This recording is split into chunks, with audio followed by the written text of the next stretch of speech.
लोधीपुर नाम के एक छोटे से गांव में आकाश अपनी पत्नी और 2 बच्चों राजा और पिंकी के साथ सादगी भरी जिंदगी जीता था। आकाश की जलेबी की खुशबू दूर दूर तक फैल जाती थी। घी में तली हुई कुरकुरी और रस से भरी जलेबी देखते ही लोगों के मुंह में पानी आ जाता। वहीं गांव की नोक पर बिरजू भी अपना जलेबी का ठेला लगाता था, लेकिन बिरजू ना तो सफाई पर ध्यान देता था और ना ही जलेबी बनाने में दिल लगाता था। बिरजू, तुमसे तो कुछ काम होता ही नहीं है। जलेबी बिकती नहीं और रोज जल्दी ठेला बंद करके घर आ जाते हो। ऐसे कैसे चलेगा घर? अजीत, मतलब भाग्यवान। मैं क्या करूं? पूरे दिल से जलेबी बनाता हूं, तेल भी सही, चाशनी भी गाढ़ी। फिर भी जब नहीं बिकती तो इसमें मेरी क्या गलती? गलती किस्मत की है, और वो किस्मत मुझे तुमसे शादी करके मिल गई।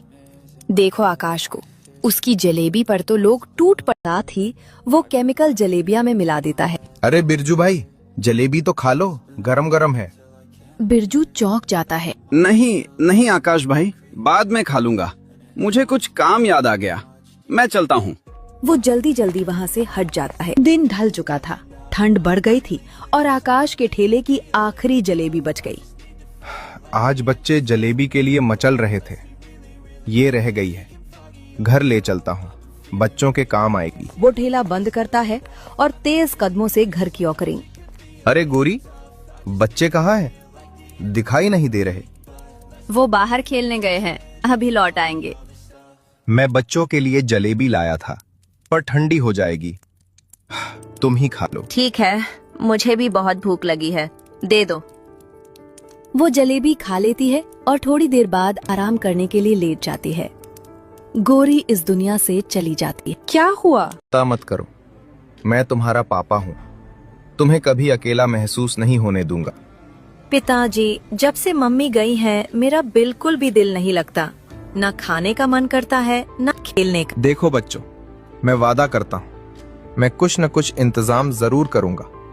हम कहीं बड़ा घर लेंगे, नई जगह रहेंगे, शायद वहां जाकर थोड़ा सुकून मिले। गोरी के जाने के बाद आकाश की जिंदगी जैसे एक ही मकसद पर टिक गई थी।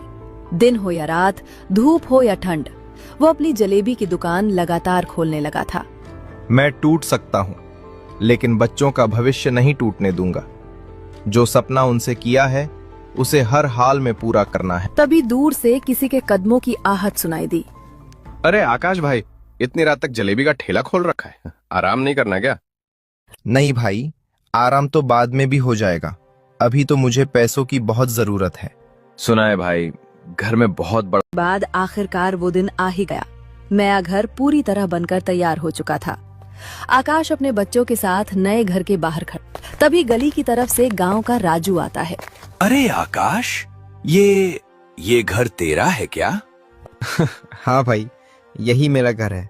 अरे वाह, तूने तो कमाल कर दिया यार, जलेबी बेचकर इतना बड़ा और सुंदर घर। सच बता, कभी सोचा था कि ऐसा दिन भी आएगा? नहीं भाई, कभी नहीं सोचा था। बस इतना सोचा था कि बच्चों को कोई कमी महसूस ना हो। वही सपना मुझे हर रोज ठेले तक खींच लाता था। घर तो इतना बढ़िया बना है कि मुखिया जी के घर से भी अच्छा लग रहा है। अब तो मुखिया जी तुझसे खूब जलेंगे। नहीं भाई, ये घर मैंने किसी को जलाने के लिए नहीं बनाया। मुझे किसी से होड़ नहीं करनी। तो फिर किसके लिए आते हो? मैं तेरे साथ हूं बिरजू, तेरे हालात मैं समझता हूं। बदले में तुझे अच्छी कीमत मिलेगी, और फिर देखना, तेरा ठेला ही गांव में चलेगा। एक तरफ पैसा, इज्जत और दूसरी तरफ फिर वही गलत रास्ता। सुबह की धूप तेज होने लगी थी। आकाश का ठेला हमेशा की तरह लोगों से घिरा हुआ था। अरे बिरजू भाई, आज बड़ी जल्दी आ गए, क्या बात है? जलेबी खाने का मन कर गया क्या? हाँ हरी, मतलब आकाश, सोचा तेरी जलेबी खाता हुआ ही चलता हूँ। वैसे भी गांव में तेरी जलेबी का नाम है। सच कह रहा है बिरजू, आकाश की जलेबी खाए बिना सुबह अधूरी लगती है। बिरजू नजर बजने के साथ ही आकाश की जलेबी में कुछ केमिकल डाल देता है। बिरजू वहाँ से चला जाता है और जो 2 ग्राहक खड़े होते हैं वो जलेबी खा लेते हैं। जलेबी खाते ही उनकी हालत बुरी हो जाती है। आप सब लोग ध्यान से मेरी बात सुनिए। आपने एक घर उजाड़ दिया, एक बाप को बच्चों से अलग करवा दिया, और आप इसे फायदा कह रहे हैं। ज्यादा ज्ञान मत दे मुझे। जो हुआ उसमें तेरा भी हाथ है। लेकिन बात जो हुई थी वो पूरी कीजिए। मेरे पैसे मुझे दीजिए। मैं चाहे कुछ भी करूं, मुझे मेरे पैसे चाहिए। सीधे सीधे निकल जा यहाँ से। अगर नहीं गया तो अभी मन्ना को बुलाऊंगा, ऐसी पिटाई करवाऊंगा कि जिंदगी भर याद रखेगा।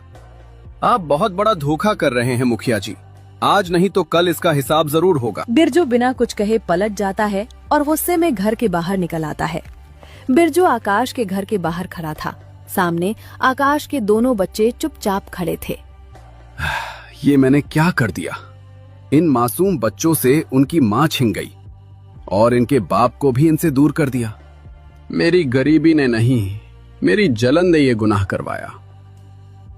लेकिन अब नहीं, अब और नहीं।